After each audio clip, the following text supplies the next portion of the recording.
So here we have the Kia Sportage on a 16 plate. I'm going to start off by showing you around the outside of the car, and then we'll hop in and run through some controls on the inside of it. From the outside you can see it's a 5-door car with alloy wheels and tinted windows. Let's start off inside the boot and then work our way around the rest of it from there.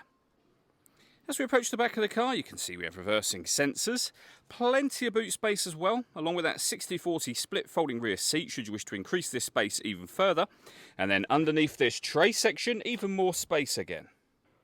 Okay, so we're just going to work our way back around to the front of the car, and then we'll hop in and run through some controls on the inside. But now that I've done a full circle of it, you can see it's in lovely condition the whole way round.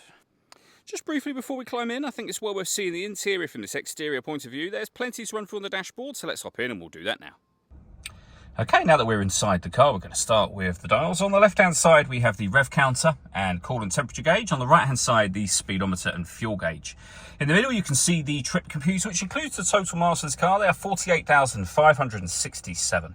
Above that, you can change that information using buttons on the steering wheel. For example, you have a digital readout for the speedometer, various bits of trip computer and fuel economy information, and other menus available too. So as you can see there, your satellite navigation, vehicle systems, your audio, car settings and user settings as well. And the buttons that I was using to do that are just here. We've also got cruise control and speed limiter over that side as well.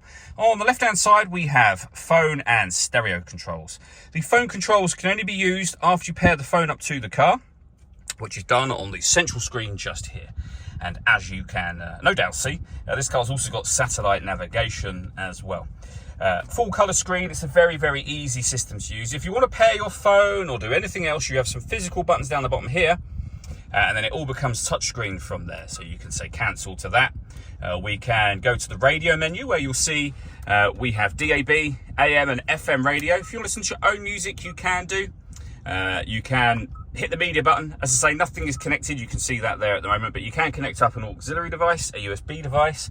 You can stream your music wirelessly via Bluetooth audio as well. So loads of ways to listen to your music in this car. If we pop the vehicle into reverse, you can also see a full colour reversing camera as well.